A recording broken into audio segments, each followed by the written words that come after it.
medians, okay, back when in Sec 2. That is the middle value when the data is arranged in ascending order.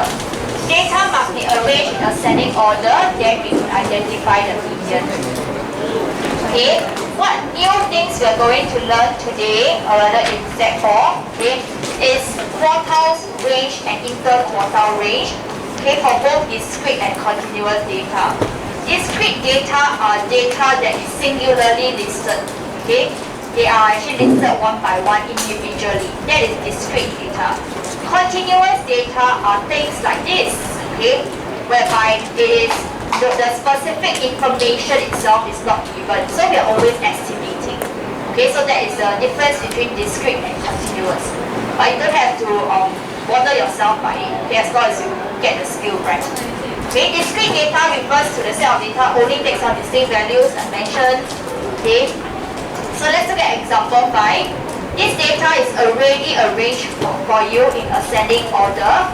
Okay, where is the median and what is the median? How many data sets are there?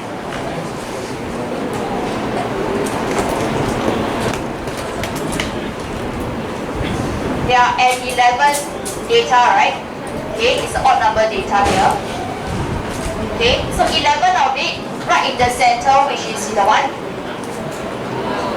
which is number, Anya? 12, right?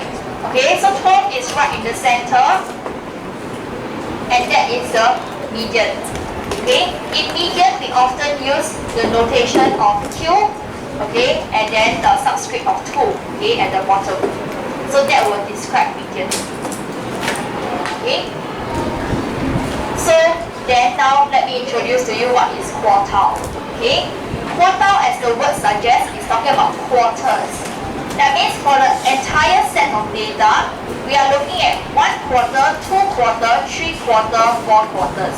But specifically, we are looking at 1 quarter and 3 quarter for the lower quartile or first quartile. Usually we use the term lower quartile. And also the third quarter to be the upper quartile.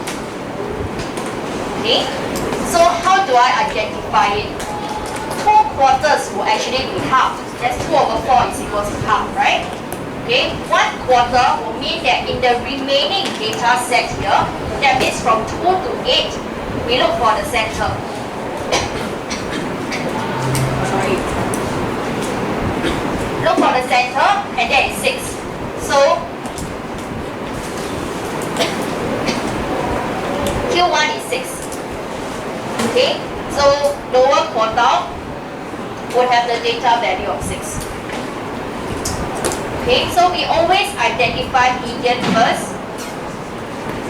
Then in the lower set, we look for first quartile.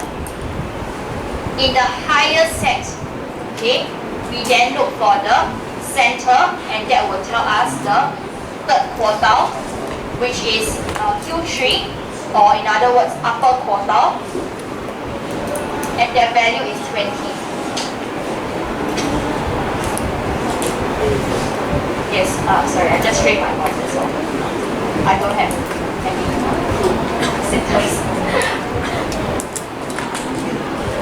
Okay, so next, to measure the spread of the data, okay, we usually talk about range or interquartile range. Okay, our focus over here is talking about spread.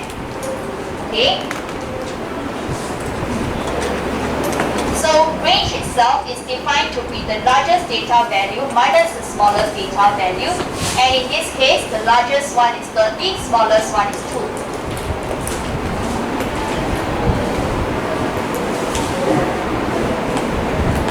An interquartile range is defined to be the difference between the upper quartile minus the lower quartile. So that will mean that it's 20 minus 6, so 14. Okay. When it comes to statistics, there are 2 different types of measures. Let me just write it on the board.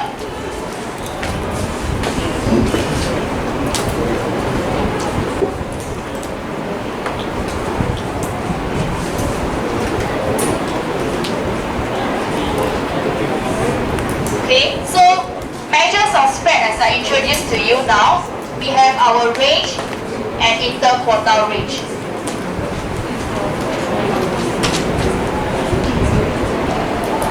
Okay, later on we will learn something more, okay, which is our standard deviation.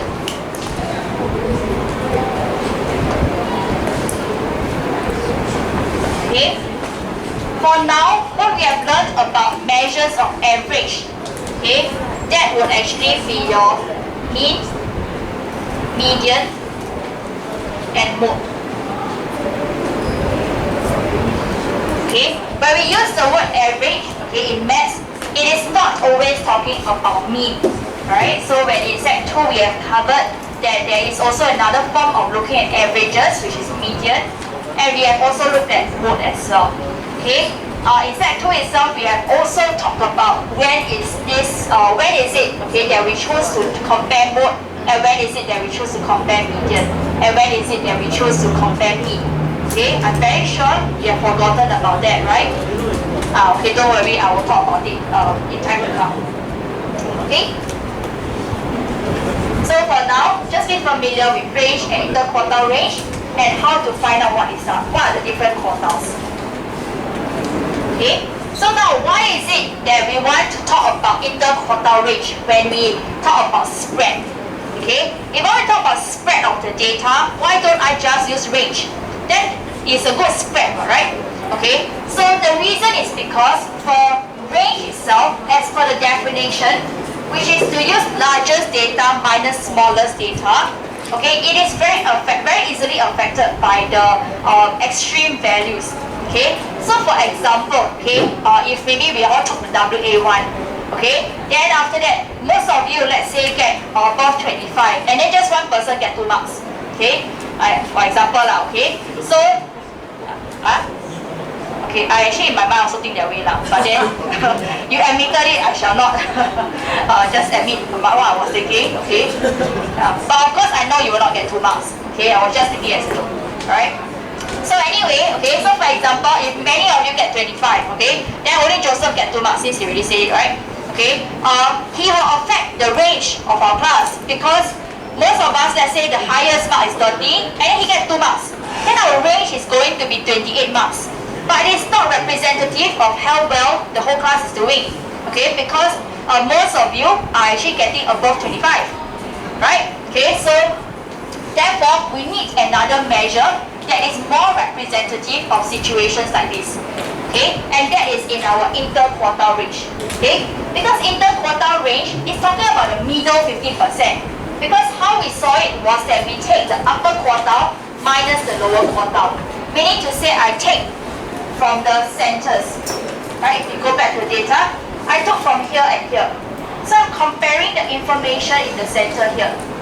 Okay? And that will be more accurate because if let's say, okay, it was really a case of 2 marks and then many of you 25, 26, 27 and so on. Okay?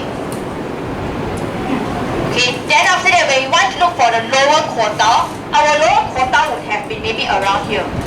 Our upper quartile maybe around here. Then that value itself is very narrow. Okay, then it will be more representative that for the whole class, okay, our marks is around that range itself. Okay, so that is the reason why we want to introduce interquartile range. Okay, so not affected by extreme values. Okay, questions? Right, so knowing, okay, why is it that we have interquartile range would be necessary when we have to explain, okay, certain context later on. Now let's look at example 6.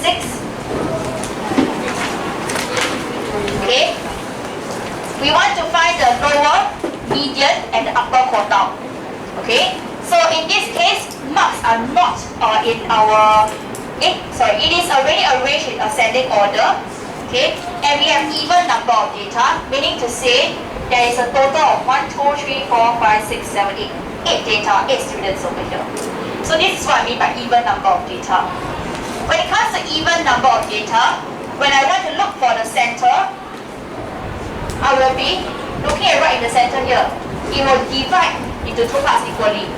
Unlike how we saw odd number of data, where I can look for a center itself, such that there's a equal number of both sides. How? What do we learn in Sec 2 when we have even number of data? Okay, we take the 2 in the middle, divide by 2, right? So Q2 is equals to 15 plus 18 divided by 2. That is equals to 16.5. Okay?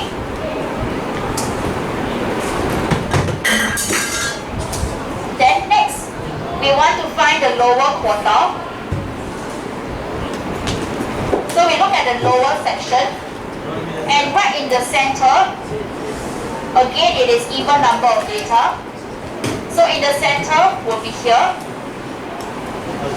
Okay, and using the same technique, we take 9 plus 11 divided by 2. And that will give us 10.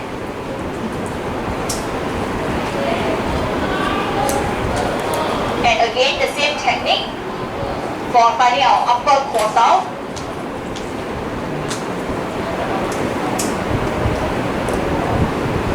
It will be 20 plus 22 divided by 2. And that's 21.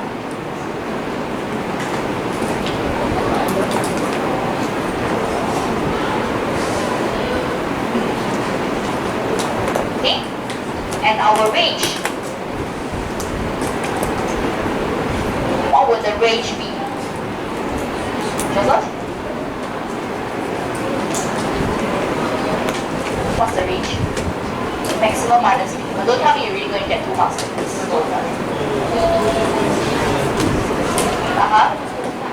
Maximum mark, highest mark is 23 minus 7, right? So 16. And then interquartile range.